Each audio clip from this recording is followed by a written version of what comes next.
किरोड़ी लाल मीणा के निशाने पर अब गोविंद सिंह डोटासरा हैं। किरोड़ी लाल मीणा ने कहा है कि गोविंद सिंह डोटासरा के घर से 6 आरएस कैसे बने हैं, सबके मेरे पास में कागज हैं। अगर गोविंद सिंह डोटासरा ज्यादा बोलेंगे तो सारे राज खोल दूंगा। श्रीगंगानगर से किरोड़ी लाल मीणा ने जो है किस तरीके से कांग्रेस पर हमला बोला है और ये भी कहा है कि ये जो नकली खाद बीज बना था ये शुरू हुआ था कांग्रेस राज से।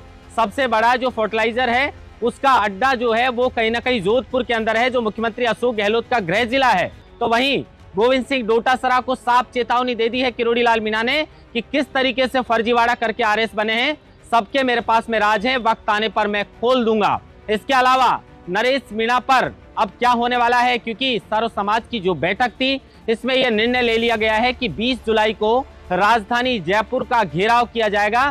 सर्व समाज 20 जुलाई को राजस्थान की राजधानी जयपुर की ओर कूच करने वाला है, क्योंकि 7 महीने से ज्यादा नरेश मीणा जेल के अंदर बंद हैं और समरावता गांव के लोगों को न्याय दिलाने के लिए अब ये आर पार के मूड में जो है वो कहीं ना कहीं सर्व समाज दिख रहा है। इस पर भी विस्तार से चर्चा करेंगे। लेकिन सब इंस्पेक्टर की भर्ती, सब इंस्पेक्टर की वही भर्ती जिसको भुनवाकर बीजेपी सत्ता में आई थी, और अब आज जिस तरीके से कोर्ट के अंदर मामला हुआ है, कहा जा रहा है कि सब कमेटी ने कहा है कि एसआईटी तेजी से जांच को आगे बढ़ाए और जो भी फर्जी हैं उनको गिरफ्तार करे, साथ में चिन्हित लोगों की सेवा समाप्त करे और उसके अलावा जिस तरीके से इस भर्ती के अंदर पद खाली हुए हैं उन पदों को आगामी जो भी भर्ती निकाली जाएगी उसमें सम्मिलित कर लिया जाए। भर्ती को रद्द करना प्री मैच्योर होगा, मतलब जल्दबाजी होगी कहीं ना कहीं, और जल्दबाजी सरकार करना नहीं चाहती है। मतलब साफ संकेत दे चुकी है सरकार की सब कमेटी, और मुख्यमंत्री भजनलाल शर्मा ने भी इस पर सहमति जता दी है कि हाल ही में सब इंस्पेक्टर भर्ती रद्द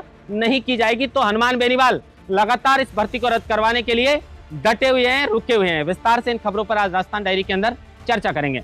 नमस्कार, आप देख रहे हैं लोकमत हिंदी और मैं हूं आपके साथ महेंद्र बांसुटा।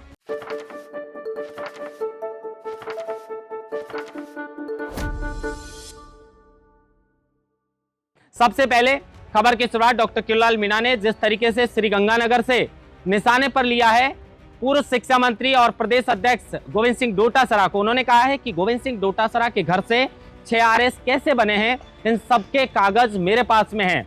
गोविंद सिंह डोटासरा के ऊपर खूब आरोप लगे थे कांग्रेस सरकार में, फर्जीवाड़े के, नाथी का बाड़ा, इस तरीके के भी नारे लगने लगे थे। तो अब किरोड़ी लाल मीणा ने कहा है कि 6 आरएस जो बने हैं उनके सारे कागज मेरे पास में हैं। अगर गोविंद सिंह डोटासरा ज्यादा बोलेंगे तो मैं सारे राज खोल दूंगा।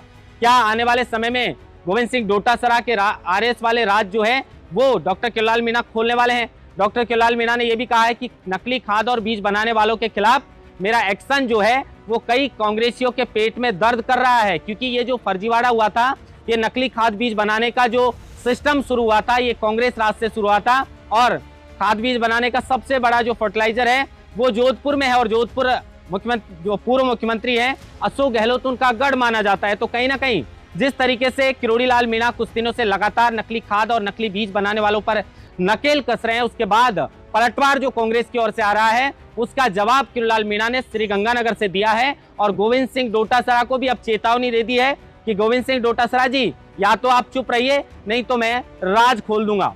अब राज खोलने का डर जो है, राज खोलने का, वो गोविंद सिंह डोटासरा जी को जब ही होगा जब उन्होंने कुछ गलत काम किया है। किरोड़ी लाल मीणा जी क्या सचमुच राज खोलेंगे, और खोलेंगे तो कब खोलेंगे, इस बात का भी इंतजार रहेगा। लेकिन उसके अलावा नरेश मीणा को 7 महीने से ज्यादा जेल के अंदर बीत चुके हैं। 2 मामले थे, एक में जमानत मिल गई, दूसरे में अभी मामला अटका हुआ है। उनके वकील फतेहराम मीणा का कहना है कि 7 के सभी थे जो आरोपी, उनको बेल मिल चुकी है, लेकिन नरेश मीणा को अभी तक बेल नहीं मिल पाई है। बेल मिलनी चाहिए।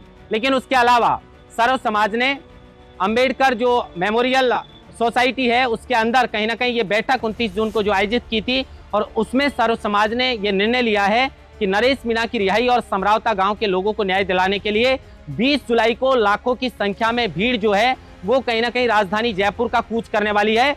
नरेश मीणा को रिहा करवा कर रहेंगे और समरावता गांव के लोगों को न्याय दिलवाएंगे। इंतजार 20 जुलाई का भी, लेकिन उससे पहले 9 जुलाई की फिर एक नई तारीख मिली है। वही सन्नी देओल की फिल्म का डायलॉग, तारीख पर तारीख, तारीख पर तारीख, तारीख पर तारीख। हर बार नरेश मीणा को एक नई तारीख मिलती है। समर्थक हमेशा ये कयास लगाए बैठे रहते हैं कि शायद हो सकता है इस बार नरेश मीणा को जमानत मिल जाए, हो सकता है इस बार उनकी रिहाई हो जाए, लेकिन हर बार एक नई तारीख हाथ लगती है। और इसी को लेकर एक तरफ सर्व समाज ने जो बैठक करके निर्णय लिया है 20 जुलाई का, और दूसरी तरफ उनके वकील का कहना है कि न्यायालय में हम अपील करेंगे और नरेश मीणा को रिहा करवाने की पूरी कोशिश करेंगे। तो अब 9 जुलाई की एक नई तारीख मिली है, क्या होता है 9 जुलाई को और क्या होता है 20 जुलाई को, इसका भी इंतजार रहेगा। लेकिन उसके अलावा अब लौटेंगे राजस्थान की सब इंस्पेक्टर भर्ती की ओर। सब इंस्पेक्टर की वही भर्ती है जिसको बीजेपी सरकार ने सबसे बड़ा मुद्दा राजस्थान के विधानसभा चुनाव से पहले बनाया था और कहा था कि कांग्रेस सरकार में बड़े स्तर पर इस भर्ती में जो है वो कहीं ना कहीं फर्जीवाड़ा हुआ है और इसको हमारी सरकार जो है वो बनते ही हम इस भर्ती को रद्द कर देंगे। लेकिन अब जिस तरीके से सब कमेटी ने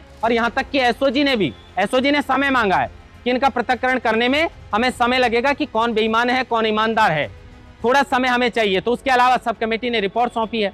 सब कमेटी ने जो रिपोर्ट सौंपी है, सब कमेटी ने कोर्ट के अंदर कहा है, उसमें यह कहा गया है कि एसआईटी तेजी से इस मामले को लेकर जांच करे और उसके अलावा जो भी फर्जी लोग हैं उन्हें गिरफ्तार करे, साथ में चिन्हित लोगों की सेवा समाप्त करे, उन्हें भविष्य में होने वाली जो सेवाएं हैं, राज्य की सेवाएं, उनसे उन्हें वंचित रखा जाए, डिबार्ड कर दिया जाए। और उसके अलावा यह भी कहा है कि इस भर्ती को रद्द करना जल्दबाजी होगी, इसको रद्द नहीं किया जाएगा। जो 60 लोगों की सेवा समाप्त की गई है उन पदों को जो है वो आगामी भर्ती में जोड़ा जाएगा। साफ तौर पर जिस तरीके से सब कमेटी की मंशा और सरकार की मंशा है, इससे ऐसा लग रहा है कि सब इंस्पेक्टर की भर्ती फिलहाल रद्द करने का जो है वो कोई भी कह सकते हैं कि फिलहाल ऐसे नहीं लग रहा है। किसी तरह की कोई उम्मीद नहीं है कि सब इंस्पेक्टर भर्ती को रद्द किया जाएगा। लेकिन एसओजी इस मामले को लेकर एसआईटी जो है वो ताबड़तोड़ इसमें कार्रवाई करेगी, क्योंकि कहा गया है कि इस मामले में कार्रवाई होनी चाहिए और दोषियों को और निर्दोषों को अलग अलग करना चाहिए। दोषियों को चिन्हित कर उनकी सेवा समाप्त करनी चाहिए और भर्ती को रद्द करना जो है वो कहीं ना कहीं इनमेच्योर होगा। अब इनमेच्योर क्यों होगा, क्यों फिर वादा किया था आपने चुनाव से पहले, क्या निर्दोष लोगों को बचाने के लिए सरकार ये कदम उठा रही है? अब इस मामले को लेकर अगली सुनवाई जो है वो 7 जुलाई को है। 7 जुलाई का इंतजार है कि इस भर्ती को लेकर क्या नया अपडेट और बड़ा अपडेट कोर्ट से सामने आने वाला है। महेंद्र मास्टर, लोकमत हिंदी, जयपुर।